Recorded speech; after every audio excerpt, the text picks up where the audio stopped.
So my story, the background of this story is that sadly for many years I spent many years in darkness and despair, and that led to getting me on the road to a happier life, which I am on now. And a lot of sacrifices were made in my life for that to happen. Most notably, I went from a full-time job to a part-time job, and then I left my marriage of 13 years.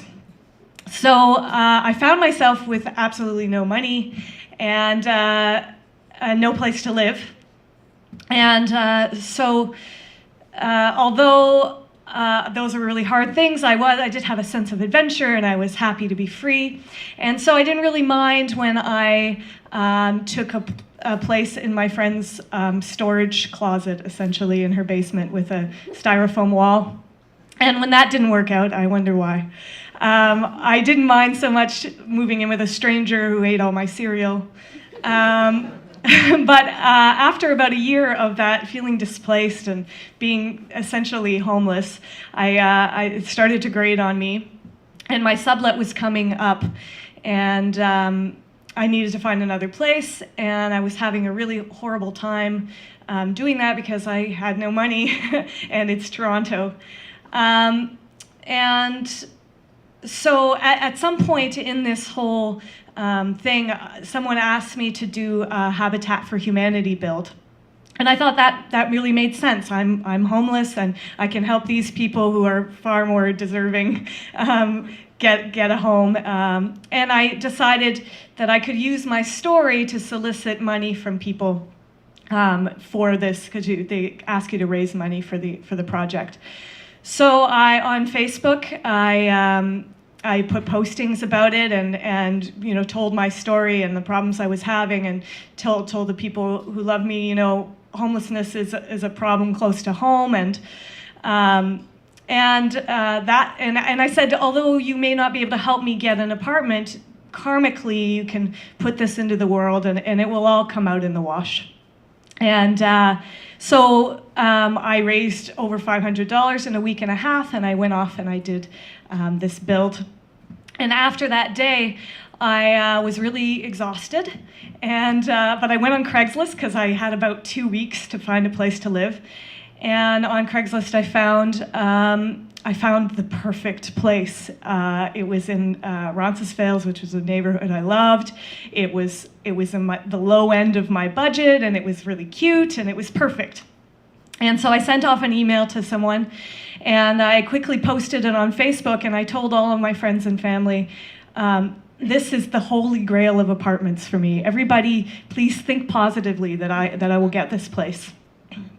And a week or so went by, and I didn't hear back, and I was, looking at all of my options and getting dicked around by slumlords and all the things that go with getting an apartment at the bottom in Toronto.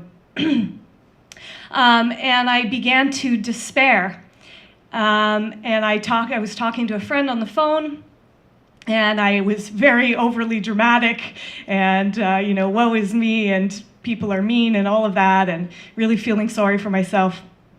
And then I got off that phone call, and I just had the sudden realization that I was being silly, and that actually I had a lot of wonderful things in my life, and all of the people who supported me during this time and gave donations for Habitat and all of that, that I was really quite lucky, and that things would work out. And as soon as I'd lifted myself with those thoughts, I got an email in on my phone, and I looked at it, and it was from the booker at the Gate 403, where I had just played with one of my new acts, booking me for a couple of more days.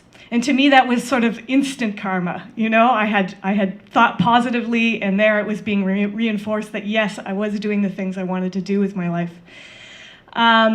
So at that moment, I decided to be proactive and do something that a friend had suggested, which when she initially suggested it, I thought it was kind of absurd, and I didn't want to do it. But now I was desperate. So what she had said was, make a poster sort of selling yourself to prospective landlords, and put it up in the neighborhood you want to live in. So I thought, okay, it's kind of silly, maybe even dangerous. I don't know. But I made a very cheeky poster that said who I was and what I was looking for and my ridiculously low rent amount, and that I would be willing to take a fixer-upper and to make up the difference. And I went to Kinko's. I don't know if you've ever been to Kinko's. It's a pretty frustrating place to go. And I got there and thought, these guys are more expensive than the guys on the street. So I went down the street and they were closed. And usually at this point I would be frustrated and I'd be like, fuck this, I'm not going to put up these posters. But I decided, no, this is an act of positive proactiveness. So I'm just going to be unrelentingly positive in this journey. So I went back to Kinko's, and they didn't get me down. And I made these posters, and me and my bicycle walked across the west end of the city. So from Harvard and Bathurst, I started, and I just went randomly putting up posters on random poles and boards and things. And I got to Ossington, and I thought, this is really fucking stupid. What are you doing? Your feet hurt. Turn around. Go back. But I thought, no, that place in Roncesvalles, that's where I really wanted to live. That really resonated with me.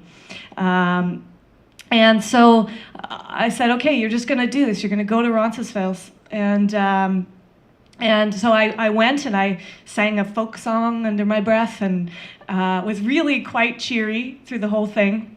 And I got to the end of I got to High Park, and I put up what I felt was my last poster. And I was about to figure out where the hell I was.